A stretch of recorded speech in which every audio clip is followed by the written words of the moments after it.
আসসালামু আলাইকুম। অবিরাম বাংলা সংবাদে সবাইকে স্বাগত জানাচ্ছি আমি শান্তা ইসলাম। শুরুতেই বিআরবি কেবলস সংবাদ শিরোনাম।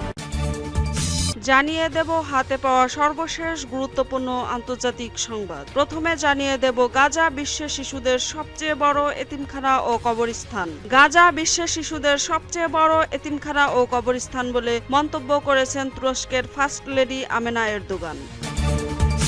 এরপর জানিয়ে দেব বিদেশি নাটক দেখার শাস্তি। ৩০ কিশোরকে গুলি করে হত্যা কিমের দেশে। শিব ঠাকুরের আপন দেশে আইন কানুন সর্বনেশে, একথা যেন অক্ষরে অক্ষরে মিলে যায় উত্তর কোরিয়ার জন্য।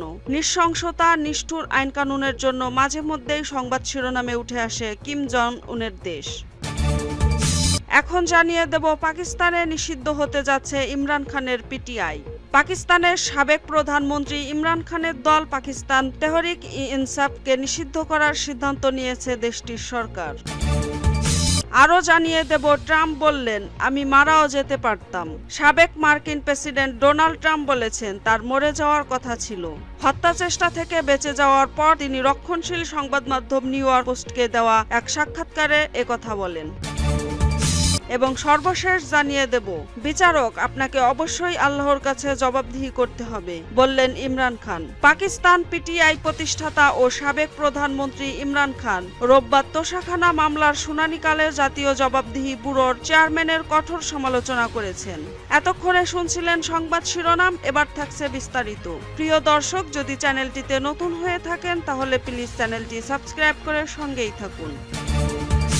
গাজা বিশ্বের শিশুদের সবচেয়ে বড় এতিমখানা ও কবরস্থান। গাজা বিশ্বের শিশুদের সবচেয়ে বড় এতিমখানা ও কবরস্থান বলে মন্তব্য করছেন তুরস্কের ফার্স্ট লেডি আমেনা এরদোগান। মঙ্গলবার তুর্কি বার্তা সংস্থা আনাদোলু এজেন্সির এক প্রতিবেদনে এই তথ্য জানানো হয়েছে। প্রতিবেদনে বলা হয়েছে, আমেনা এরদোগান বলেছেন, গাজা হলো শিশুদের জন্য পৃথিবীর সবচেয়ে বড় এতিমখানা আর মাটির নিচে সবচেয়ে বড় কবরস্থান। গাজা শিশুদের প্রতিরক্ষামূলক পরিবার দিবসে ভয়াবহ এই পরিস্থিতি তুলে ধরেন আমেনা। এ সময় তিনি ইসরায়েলের ক্রমাগত হামলারও নিন্দা জানান। তিনি দুর্বল জনসংখ্যাকে রক্ষা ও সমর্থন করার জন্য বিশ্বব্যাপী সংহতির দাবি জানান।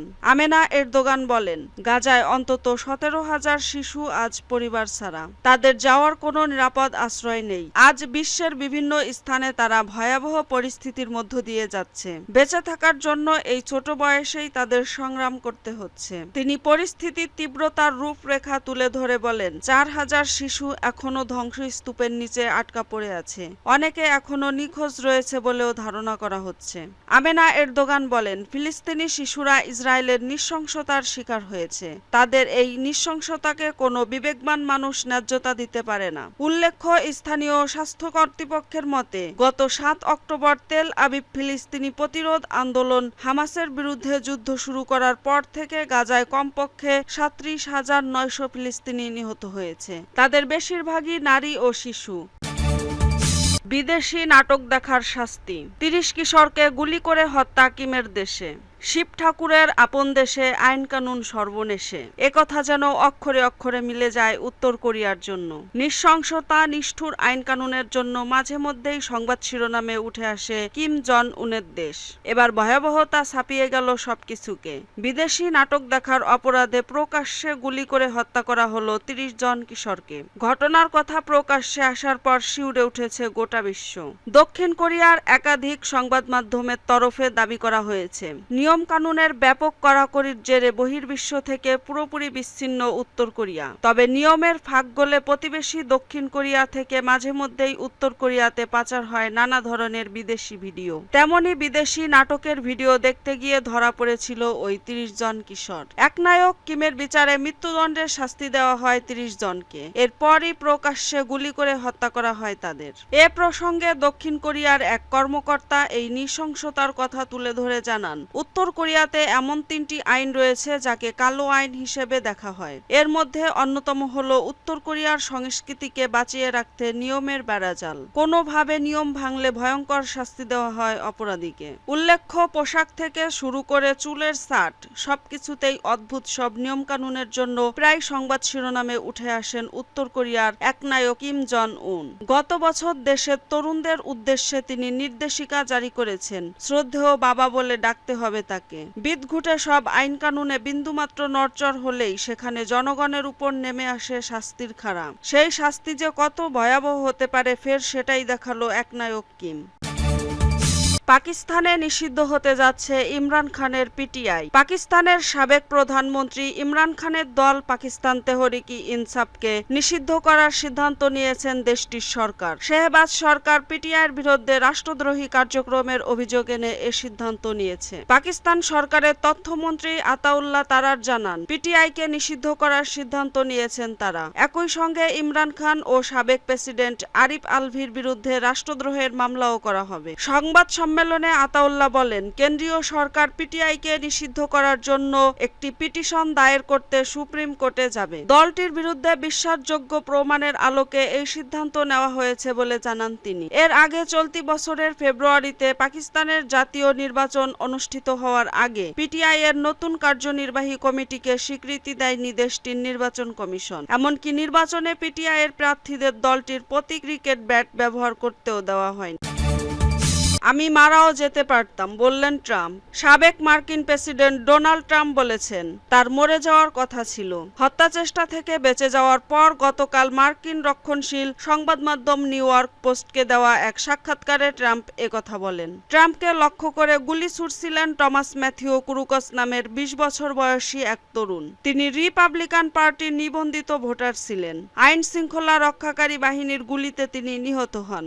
রিপাবলিকান পার্টির জাতীয় সম্মেলনে অংশ নিতে ট্রাম্প গতকালই যুক্তরাষ্ট্রের উইসকনসিনের মিলওয়াকিতে যান।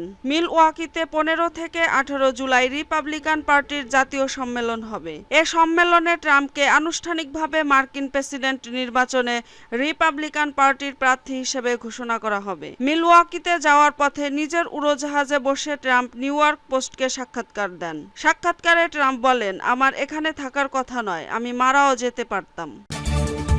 বিচারক, আপনাকে অবশ্যই আল্লাহর কাছে জবাবদিহি করতে হবে, বললেন ইমরান খান। পাকিস্তান তেহরিক-ই-ইনসাফের প্রতিষ্ঠাতা ও সাবেক প্রধানমন্ত্রী ইমরান খান রোববার তোশাখানা মামলার শুনানিকালে জাতীয় জবাবদিহি ব্যুরোর চেয়ারম্যানের কঠোর সমালোচনা করেছেন। ইমরান খান এ সময় বিচারকের উদ্দেশ্যে বলেন, আমি জেলে বসে দৈনিক ৪ বার পবিত্র কুরআন অধ্যয়ন করেছি এবং এটি বিচারকদের উপর বড় দায়িত্ব অর্পণ করেছে। বিচারক, আপনাকে অবশ্যই আল্লাহর কাছে জবাবদিহি করতে হবে, আইএসআই এর কাছে নয়। বিচারক বশির বলেছেন, বন্দুকের মুখে আমার বিরুদ্ধে এই সিদ্ধান্ত নেওয়া হয়েছে। কেবল তাকে ঘায়েল করতেই তার স্ত্রী বুশরা বিবিকে টার্গেট করার জন্য উচ্চতর কর্তৃপক্ষকে অভিযুক্ত করে ইমরান খান বলেন, আমাকে কষ্ট দিতেই আমার স্ত্রীকে টার্গেট করা হচ্ছে, কারণ আমি যাকে আইএসআই পদ থেকে সরিয়ে দিয়েছি এবং আমার স্ত্রীও তাকে সমর্থন করেনি। তিনি এ সময় জবাবদিহিতা পর্যবেক্ষণকারী সংস্থা সমালোচনা করেন। অভিযোগ তুলে বলেন, সংস্থাটি রোবটের মতো কাজ করে, যা করার জন্য তাদের বেতন দেওয়া হয় তা করে না। এদিন শুনানি শেষে ইমরান খান ও বুশরা বিবিকে ৮ দিনের রিমান্ড অনুমতি দেওয়া হয়। আদালতে শুনানির পুরো সময় জুড়ে এই দম্পতি একসঙ্গে বসেছিলেন।